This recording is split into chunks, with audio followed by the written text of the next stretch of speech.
Okay, everybody, cue spoon and music in 3, 2, 1.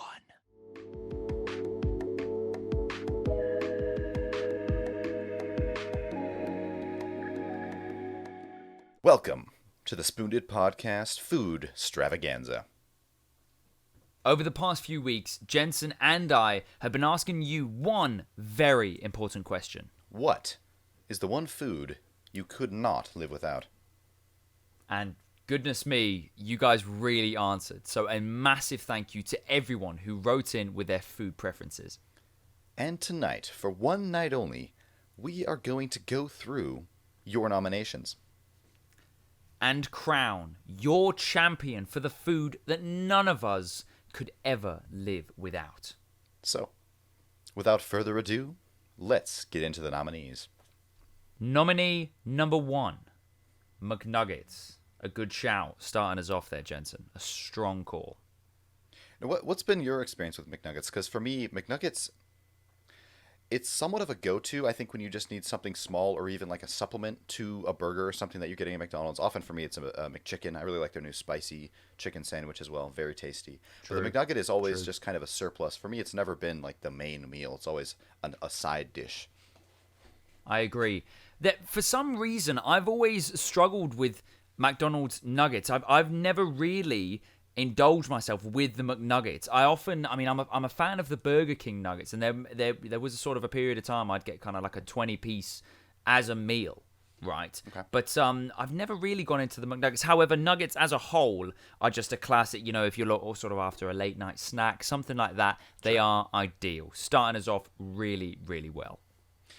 And moving right along, we have an Italian classic, spaghetti. You can't go wrong. There's just so many different types of spaghetti. There's so many different flavors, so many different meats. It's a classic, hands down. Absolutely. You can, like you said, Jens, you can build on it in so many different ways. The amount of customization is incredible. So even if you don't like one but like the other, spaghetti as the whole, you can't go wrong. You cannot go wrong. Do you have a favorite On to number 3. spaghetti? Oh, go on. Really quick. Do you have a favorite spaghetti off the top of your head that you could talk about? Oh man, I'd have to go with. I mean, my one of my favorites, if not my favorite, is just the spaghetti bolognese, the classic, almost the staple, which I believe is just called spaghetti, isn't it? That because I'm rubbish with the names of them. That is just called spaghetti. I was gonna say the same thing. A good red sauce. It's just really hard to beat. You get the basil. There's so many spices, man. It's phenomenal. Okay, carry on. Moving on. Too Number good. 3. Number 3. Now, number 3, we got almost like a joint nomination coming in. But what we went for was fried rice. Again, absolute clash. Like egg fried rice. I have a lot of memories of like a classic sort of, lunch or even a meal. Egg fried rice all the time. And the lovely thing about fried rice and egg fried rice is that you could just chuck in whatever. Mm-hmm. You're like, oh, got a bit of this left in the fridge. Chuck it in. Why not? See what happens. I don't know. What about you, gents? Easy, yeah. I mean, fried rice takes me right back to Uganda. We would often, instead of posho for lunches, some of the times we would make rice, and then Brevin and I and some of the other kids sometimes would, fry up the egg, put the rice in there. If we had some chicken to throw in there, maybe some vegetables. It's like you said, you really can throw anything in there, and it's just a very classic meal that can fit into pretty much anywhere, and any flavor you want, you can get out of fried rice. It's just a real classic, to be honest. Yeah. Taking it back to what we were saying about the spaghetti, of the customability of it, like the options that you've got are limitless, and I think that's why it's a strong choice. It's a very, very strong choice. Yeah, absolutely, no argument there. Now, if you don't mind, I'll move right on to number 4. So you had one more thing to say. Okay, this is an interesting one. We have beer and bacon. Now, they did come as a package with the person who wrote in, so we decided to keep them as a package, and I've, in fact, found an image of beer and bacon together at some beer festival or bacon festival. Anyway, they're two great things on their own. I can't say that I've had them together. Is this a British thing that I'm not aware of, or a European thing? I don't know if you have anything to say about that. See, I think I may have had sort of like a beer and a bacon sandwich, and where I think I may have had it was, I think it was when I was watching the Champions League final a few years ago, and we were in New Zealand at the time, so we got up really early to watch it, and I was there with a few of my mates from the restaurant I was working with at the time, and so it was like breakfast, and like, you know what, we're here, I think it was like a Saturday, get a beer in, why not? And I think that was one of the only times, but it went down stupidly well, so I can totally see where this nomination is coming from. Massive shouts, yeah, absolutely, big agreement, big thumbs up from me. That's for sure. Yeah, that's a crazy combo I haven't had before. It sounds great. I'll probably try it one day. And yeah, with that said, let's move it on to number 5. This is, before you say anything, I'll let you introduce, but this is primo right here. Carry on. This is a heavy hitter here. So when Jens and I were going through the list, we're like, you know what? The person that sent this, they're talking some sense here. Now, what I want to do is just, just to calm the room for a second. Because nomination number 5, the big number 5, is the classic Ugandan Rolex.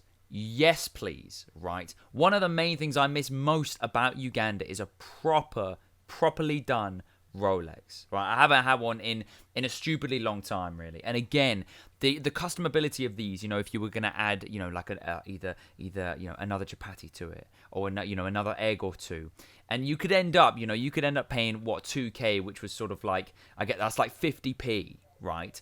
And you'd have a meal that would last you like majority of the day. Joel, for our American and European viewers who may have never been to Uganda and tried the wonderful creation that is a Rolex, could you just describe for us what a basic Rolex, I have a photo up here, of course, but if you could just go through the basic ingredients of what a Rolex entails and just describe it to us, please. For sure. So basically, what a Rolex is, you've got like a fried egg, almost like an omelette, but not quite. There are not as many spices. It is the egg which is the predominant flavor. So you've got the egg there, sort of salt, pepper, maybe occasionally, like a little bit of either carrot or onion, especially, as well as a popular one. So you have the fried egg that's on there, that's sizzling. What you've got next then, Jensen, is a chapati, which is sort of like a. I'm trying to think what the best way is to describe this. It's almost tortilla. Like a Kind of, fried tortilla, greasy, or like a savory pancake type of thing, that sort of thing. And so actually part of the whole process is using the grease of the egg and of the pan to just get the flavor into the chapati, or like we were saying before, sort of that, like the savory pancake, that kind of thing. And so what you do, you put the chapati on, you do a few flips on both sides, and then the guy will roll it up, and bang, there you go, flavor at its peak. And they're just brilliant. They're just brilliant, and they scream classic Ugandan like street food, and I love it. I love it, gents. I can't get enough. For me, I always think about green pepper, tomato, and then always served in that classic, plastic bag, and it's like too hot when you're holding it, so you're kind of like doing the hot potato a little bit. But that is just takes me right back to the markets in Uganda on a Saturday morning, or perhaps in Jinja driving through, picking up a Rolex on the way out, that kind of thing.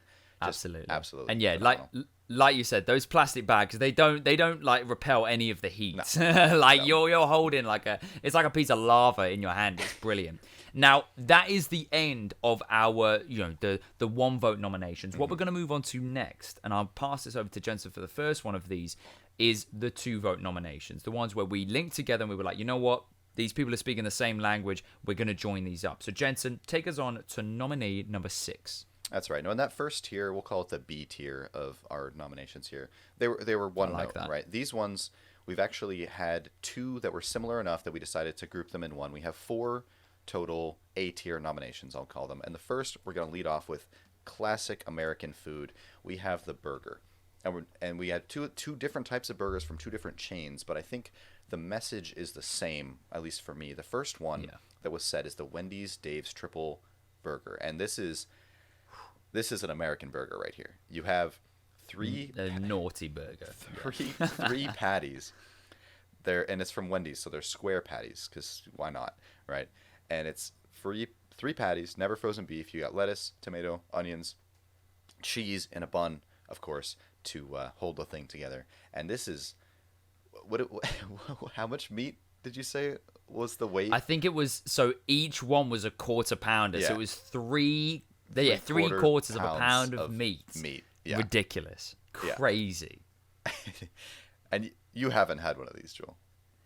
I can't say that I have, no, but I feel like I'm missing out. I had a look at this just like before we went into this, gents, Yeah. and I was like, oh my days. It looks like I'd never have to eat again if I had one of Pretty those. They much. look insane. They look much. insane. No nuggets on the side for this one. And for the second burger that we got written in was actually the McDonald's Big Mac. This is a classic. Classic. And it's classic. just, you know, when you look at the photo of the Big Mac that's in the promotional material and the Big Mac that actually comes out, might not look exactly the same, but it still tastes great. And I think at the end of the day, that's Absolutely. what we're looking for is you're not going to McDonald's to get a gourmet meal. You're going there to get some cheap, relatively cheap food that's going to taste good and probably destroy your stomach.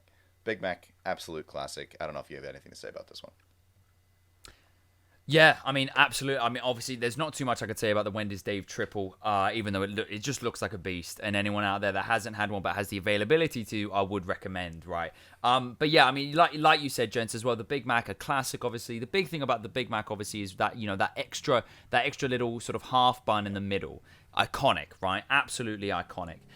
Yeah, Big Mac, classic. Wendy's Dave's Triple. Basically, the burger in general from fast food chains is a classic and a staple of the fast food industry, right? Now that had, again, 2 people bringing in the votes for that one. So yeah, massive and a strong start to our A set of nominees today. Absolutely. Gents. Now going on to nomination number 7. Okay, now gents, you're going to need to give me a hand with this one because the first one that we got in, and this was one of my favorite ones, one word, right? No, not being specific, nothing like that. The word was cheese.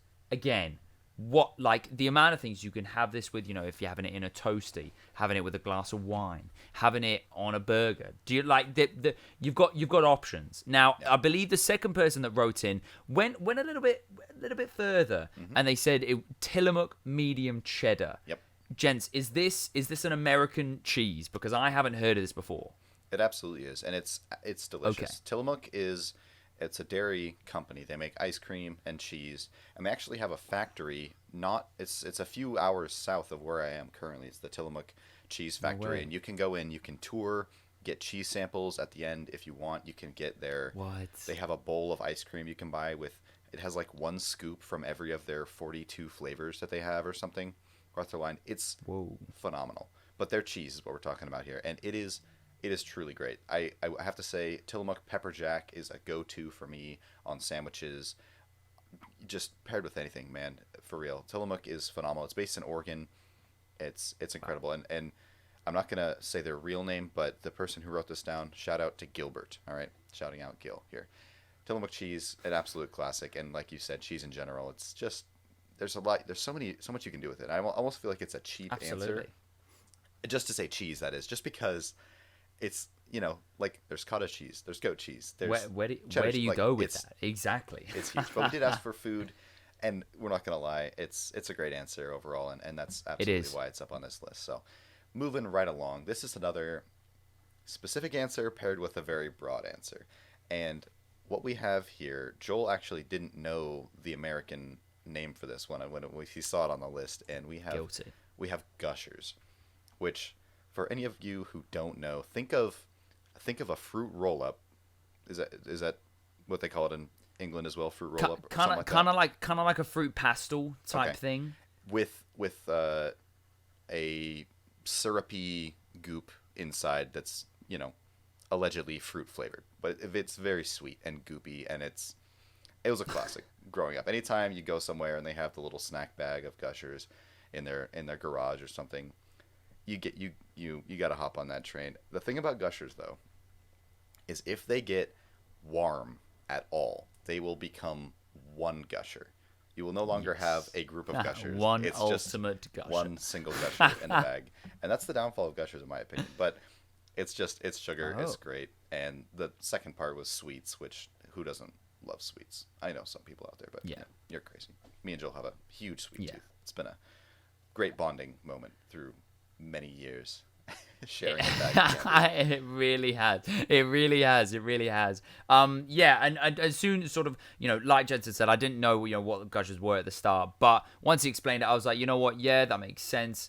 And I believe we do have something very similar here. I just couldn't remember the name off the top of my head. But yeah, again, sweets. You know who you are, who sent this in. Yeah, again, like Jen said, a classic. Just getting it done, really. Just saying, look, this is what I'm after. If I could have one thing and live for the rest of my life, this is what I would eat. Sweets. Okay, standard. Another 2 votes on that. So big. Our third big hitter of the day.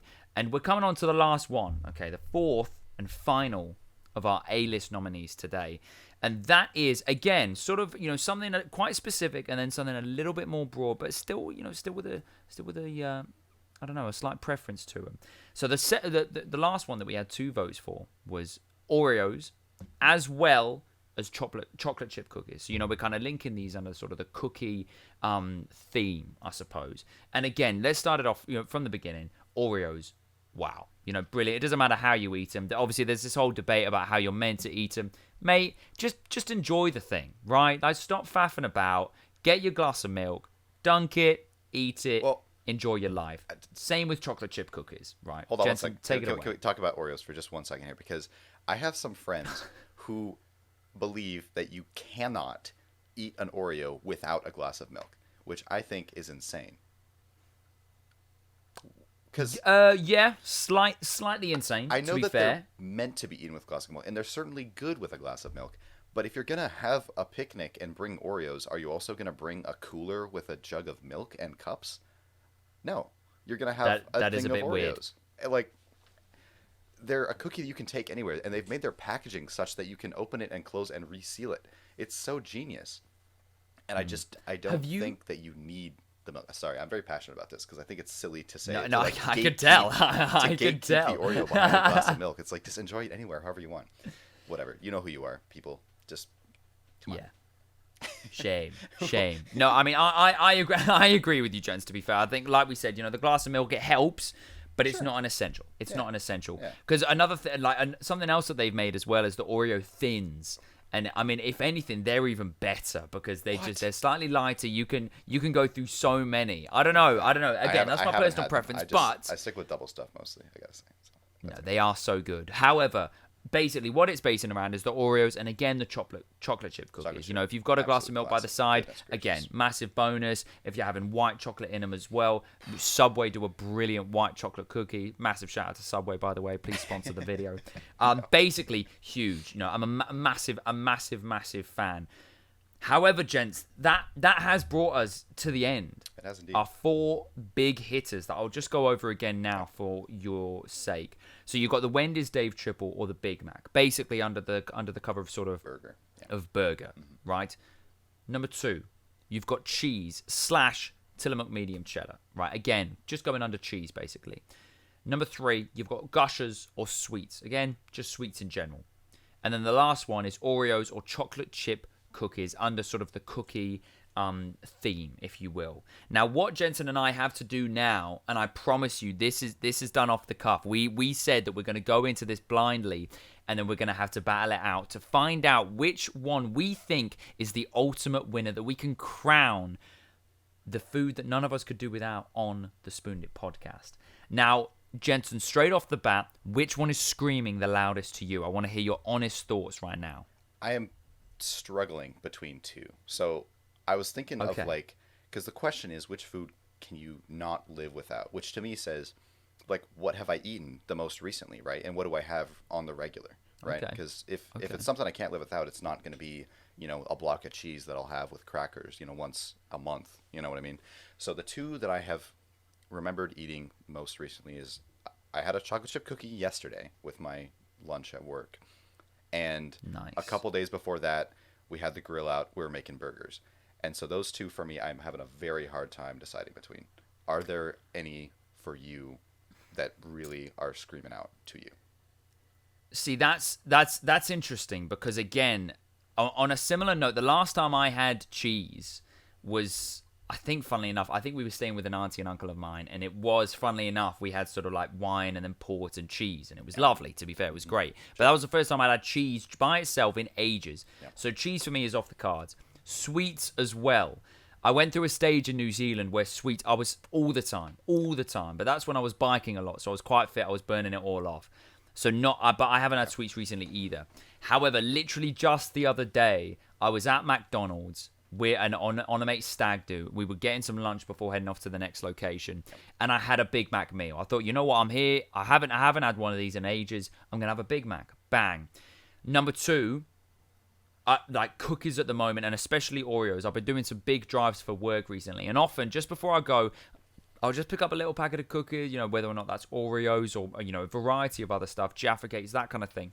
I will pick up a little packet and just snack on them on the drive home. So those are the two that are shouting out to me. So, yeah, man. I mean, the funny thing is that, so if we come to the same two that we're deciding for the final two, yeah,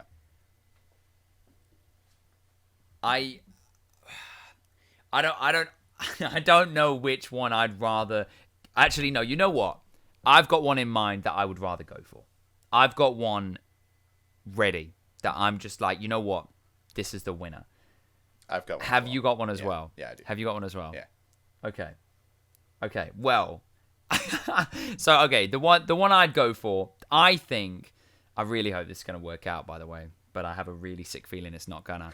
Yeah, me too. The one I'd go for would be Oreos or the chocolate chip cookies. I just think that is the one I've got to go for. That would be my winner. Gents? I'm sticking with my American roots, going burgers. I think we might we might just have to leave this episode on a contentious note here, but it's just a staple, truly. Like it's honestly, it's so easy, and it's not even like, it's a good meal at the end of the day. Especially I'm not talking about the fast food versions. I'm talking about like at home, you throw it on the grill. I personally put I put like big tomato, lettuce, onion. I load them up. So for me, it's a whole meal. Cookies are a supplement. For me, sweets are kind of all of the sugary things. I can kind of just take one at a time. Often it comes down to like a sweet drink is usually my go-to rather than like a cookie or a piece of candy or something like that. So yeah, for me that's why I gotta say burgers. And you know what, gents, I'm not gonna play it nice here. I think that you're wrong. Yes, burgers are brilliant, but you know what? At the end of the day, if I can chill out and have a little packet of cookies, maybe a little glass of milk or something, then I'm happy. I'm happy, and I'm happy as can be. However, on that note, we want to throw it back out to you guys. Okay, so we've dumbed it down to two. So we've either got, burgers, your Big Mac, your Wendy's Dave's Triple, or we've got cookies, your Oreos, your chocolate chip cookies, your favorite cookie. We want to hear which of those two do you think is the best. All right. We've done it down to two. We need your help now. Mm-hmm. Gents, this has been brilliant, man. This has been so sick. And we will do this again with something similar at some point for sure. Absolutely. Well, unless you had anything else you wanted to say, I think I'll wrap it up here. And thank you all for listening to the first ever SpewnedIt podcast, Foodstravaganza. It's been a blast. Thank you for everybody, again, who wrote in and participated in that. And we are definitely excited to do something similar to this in the future. If you have any topics you would like to hear us discuss, movies, food, media, life stories, put it down in the comments. We would love to hear from you. And we will see you next time with another episode of the SpewnedIt podcast. Thank you all so much for listening. See you later.